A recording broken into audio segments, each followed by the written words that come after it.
So, welcome to another speed paint. This one isn't really about a specific topic, I'm just drawing. So, I thought I'd just talk unscripted about genres. Some genres I love, and one that I'm just kind of meh about, and why. So, yeah. Alright. So, I'm going to be talking about genres that I love.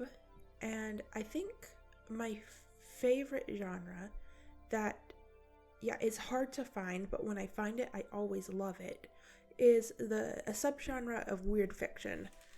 I really love weird fiction, but my favorite subgenre is an outsider or a newcomer moves to a town where everything is odd or strange, but everyone in the town just acts like it's normal or doesn't notice. That's absolutely my favorite genre. You've got your Gravity Falls, obviously, your Erie, Indiana. Spooksville is probably a lower quality version, but I still love it anyway, just because the subject matter is my jam. It's a new person moving, and instead of going to a place that's just the same or disappointing, it's actively a project. It's a puzzle that needs to be solved, and they are the only one up to the task. And it almost feels like the whole town is gaslighting the protagonist, but that just makes it more intriguing.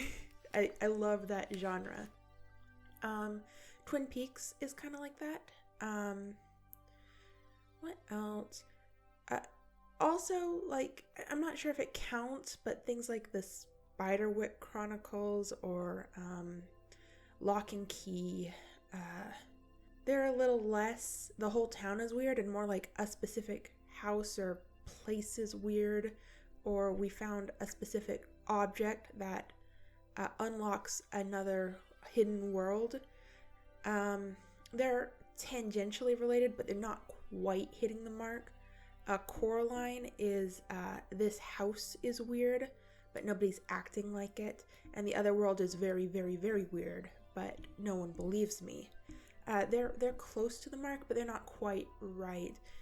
Really, Erie, Indiana, and Gravity Falls are like the best example of this really niche genre that I absolutely love. And I love it because as a kid, I had to move a lot.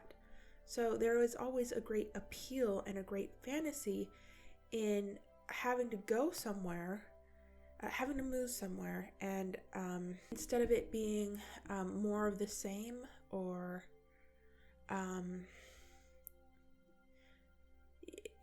instead of it just being an event where you lose all the people that you used to know, it's an event where you get thrown into an adventure, or you become the only person who can see what's going on in a town where nobody cares.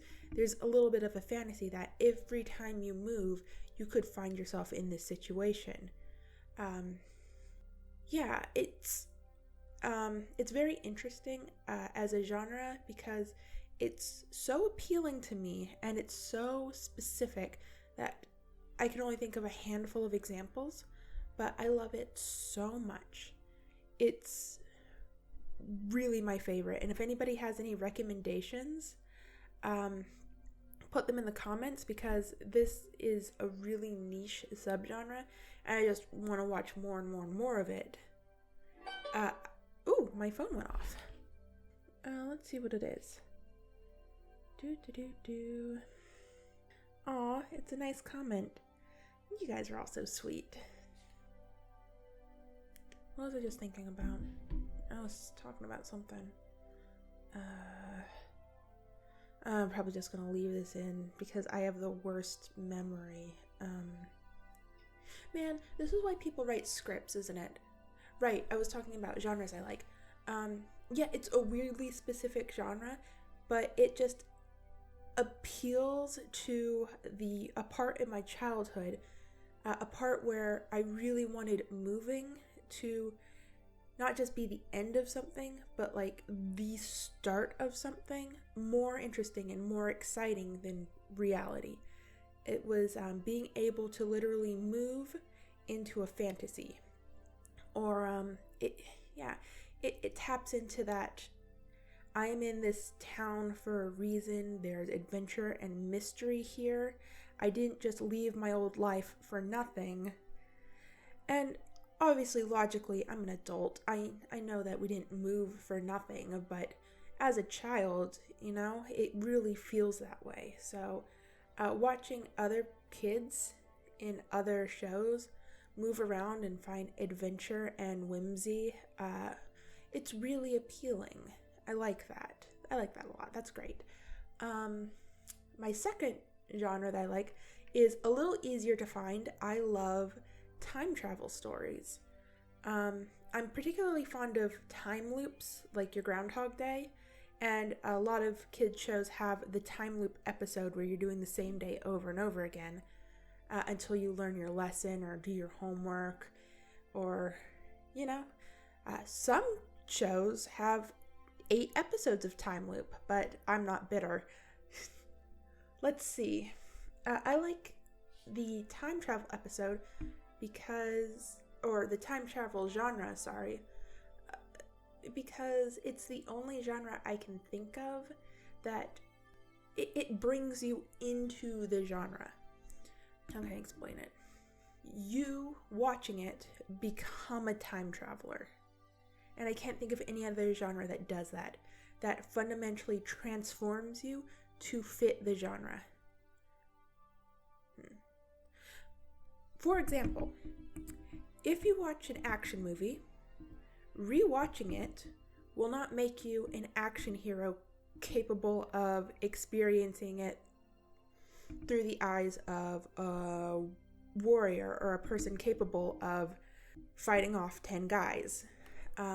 Rewatching a mystery, it actually makes the experience, you don't get to watch it through once, not be able to solve the mystery, and watch it through again and say, oh, it's obvious, I'm a detective now. That's not how it works. You get one shot, you missed your chance. Rewatching a romance doesn't, your experience doesn't change. It's set in stone. I guess the mystery example was a bad one because you can notice clues you didn't before. Rewatching a mystery might make you a more observant person or a better detective. But rewatching an average film, it's just watching the same movie again. Nothing was added. The experience is almost exactly the same. You might appreciate the films more, but it doesn't really change the story. You might appreciate the technique. You might notice something you missed the first time. There's always reasons to rewatch a film, but a time travel film, it kind of draws attention to the fact that time is very interesting and your experiences and your knowledge are very interesting. So you can only watch the film as a human experiencing time linearly. You can only experience time moving forward normally once. And after that first viewing, when you go back to the beginning, you are becoming a time traveler. You are going back. You are literally rewinding. You are going back to the beginning of the story, and you are experiencing it fresh with new eyes and information from the future. And sometimes that radically changes the story. Things that made no sense suddenly are put into a new light. Actions that were nonsensical now become extremely plot relevant. You pick up on all the foreshadowing. You notice all the twists. And that's because you have knowledge of the future now. You have traveled back to experience this movie more than once. This genre makes you into someone who has experienced time travel. And that's what I really like about it. Maybe that's just my weird interpretation, but that's how I feel. That's how I feel when I rewatch movies with a main idea being time and the experience of time. You can only watch it for the first time once. So you got to pay really close attention, because after that, you're going back and you're a time traveler now, just like the main character, and you kind of become one. And I like that. I like that you can pick up on things like that. Some shows are, and some movies are better than others. Some time travel stories, it's really not that deep, and it's more like a video game reset than an essay on the meaning of living in the moment or experiencing time, or what it means to experience traveling back and reliving the same day over and over, or what it means to be the only one traveling back and experiencing time over and over. Not everything is a Groundhog's Day, not everything is a Steins Gate. But the ones that are, the more you rewatch them, the more you get into the headspace of the characters. The more you watch Groundhog Day, like if you played it 3 times in a row, the more you identify with the main character, because you are traveling back. You are experiencing it like he is. One of my favorite plays is, and my favorite movie, but I like to read the screenplay, is Rosencrantz and Guildenstern Are Dead, because the whole play is a time loop. And my favorite way to read it is, as soon as it's over, instead of closing the book, I turn back to the first page and I read it through again, because that's just what's happening over and over in the story. As soon as Rosencrantz and Guildenstern die, they wake up in the forest with no memory. And the more times you read it through, the more you relate and identify with the players. They are the only characters that know what's going on. So, yeah, I like that genre. I like that the more you engage with that story, the more you watch it, the more you read it, the more you relate to the characters. The more you are in it, the more you are a time traveler. I think that's really interesting. I just thought of another person moves to a town and everything is weird and exciting. That's what appealed to me about Twilight when I was in middle school, and the first book came out, and I was reading it, and it was like, whoa, what if the next time I move, there's a secret vampire family, and I'm the only one that knows, and nobody else is paying attention. Whoa, and then the books went in a different direction, so they don't really count. But the first one, it was like, whoa, it'd be so cool to be the only one in a town who knows that there are werewolves and vampires. That was the part that really appealed to me about that book series, and it kind of sticks with me a little bit. It's like, man, that could be such a cool setting. Oh well.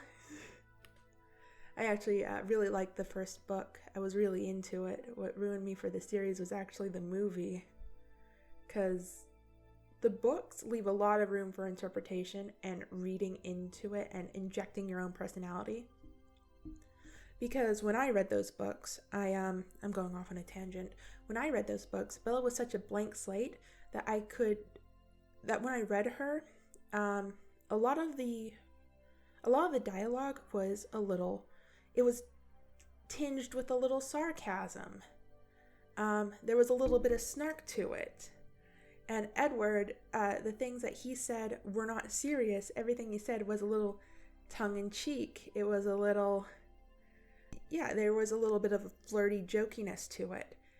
And it was a lot more palatable to read the books that way, and I didn't even realize I was doing it, because I think that's how they were designed to be. You read the relationship, the relationship has enough wiggle room that everyone can read it in a way that appeals to them. The movies leave not that much room for interpretation. All the dialogue was played straight and very serious, and when I was watching it,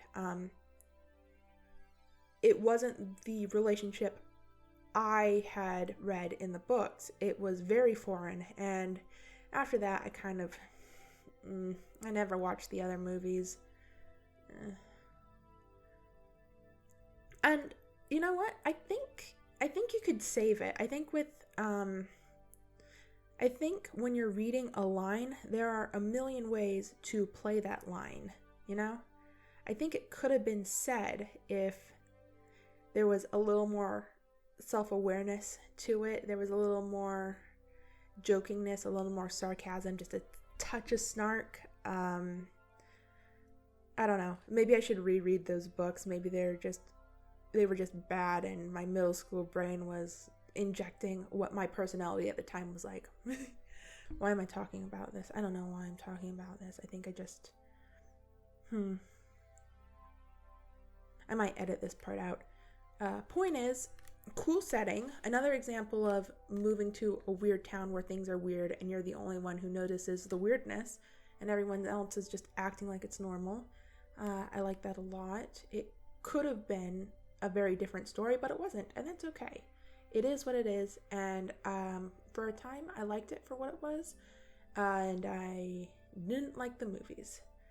To be fair, I know a lot more about movies and visual mediums, and I have a better critical eye for that medium than I do for books. So maybe I can just point out and pick up on it easier when it's in film form, and in book form it's like I'm a little more forgiving because I don't know anything about writing at all. Writers are like magic magician people. So those are two genres I really like. Weird fiction, specifically the subgenre of strange town where strangeness happens but nobody talks about it. Ooh, very spooky. And then time travel. Oh, I got another notification. Aww.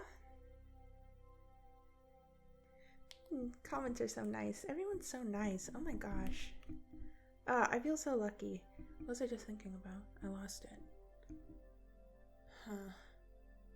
This is my life. My life is just talking about things and having things on my mind, and I really need to get them off my chest, and then I'll see something shiny and just immediately forget everything. Oh, I was summing up. Alright.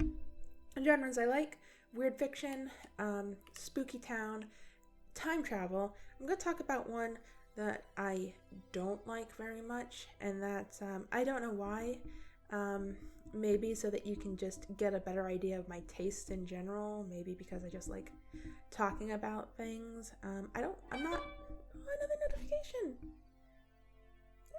What was I just thinking about? Right, I don't like, I'm gonna mute this. Yeah, maybe it's just so you can get a better idea of like my taste and what kind of a person I am. So I told you the things that appeal to me, and now I'm going to talk about maybe one that I don't like so much. And I feel like it's an unpopular opinion because this is like a really big genre, but I'm not a huge fan of the classic fantasy genre, specifically the Middle Earth thing. I'm not the biggest fan of that, and I know it's crazy popular, but it's just not a world I want to live in. I don't have fun in it. I think it's because those stories kind of drag you back to a middle-aged mindset.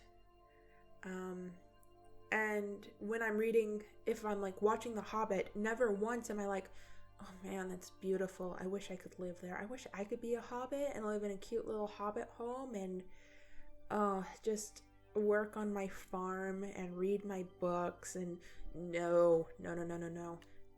For one, no internet.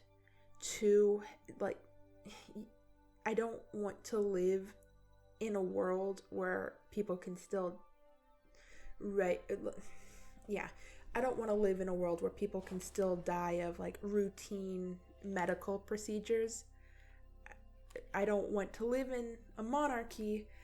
Nothing about it is appealing. There's no modern medicine, there's no modern technology, there's no internet, there's no heating. And if there are those things, it's because a wizard did it. So there's no science and there's no knowledge. Maybe that's a little bit unfair, right? That's a little bit shallow, but when I say I don't like the genre, I mean I don't like writing it. I don't like imagining myself in it. I like Lord of the Rings. It's fine. There are plenty of fantasy stories that I like, but I don't like writing about it. I don't like thinking about living in it. It's not a good time. I like my modern comforts too much to go back to a time where you need a wizard to send a text. And I really have a hard time relating to, I used to have a friend who really liked that genre and would like think about living in worlds like that, and it's like, but why? I would be so uncomfortable. Just imagining sitting in a room without AC makes me feel warm. It just sounds bad. And things like strange and magical creatures or magic, they don't seem like a great payoff because I find our world so magical. Growing up, I was really into marine biology, specifically because the ocean is so unexplored. I was really into those documentaries for kids about the ocean and about the rainforests because they're full of animals that we have yet to discover and places where humans haven't been. And the real world is pretty magical enough for me, magical enough where I don't need to go to another land so I can look at a dragon. I can go to the zoo and look at our amazing animals. And they might not be magic, but they're pretty magical. And they just get more magical the more you learn about them, and that's the magic of science. Stay in school, kids. This has become an after-school special. Drink your milk and don't do drugs. No, I think our world is interesting enough, and the internet is interesting enough, and AC is magic enough that I don't need to go to Middle Earth, and I don't need to deal with that. It doesn't sound pleasant. It doesn't sound like a place I want to escape to. And that seems like when you think of escapist fantasy, for a lot of people, the first thing that comes to your mind is Middle Earth, and it's like, why? It sounds horrible. Ugh, I might as well travel back to the Middle Ages. People would think I'm a witch or something. I don't know. Not a fan, but that's just me. And that's just my bad and weird taste.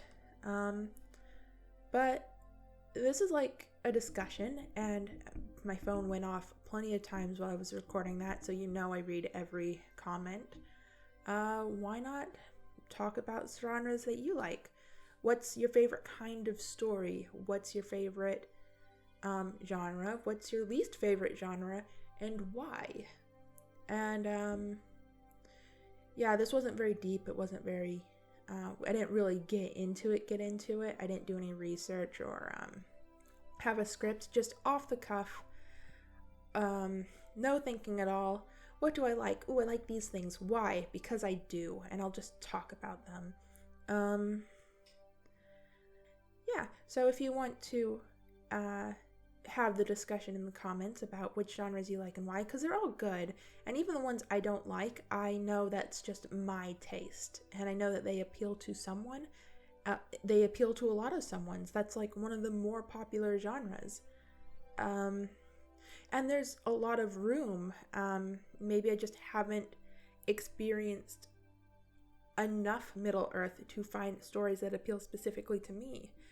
Maybe there are more out there. I know that, but as a single human with a single human lifespan, I will never read every book and I will never watch every movie, and that makes me sad. But maybe collectively we can watch enough books and enough movies to have a really cool conversation about genre and which ones we like and which ones we've experienced in our short time on Earth. Thanks for talking to me. I hope this wasn't, really weird. And I appreciate ya. Bye, guys.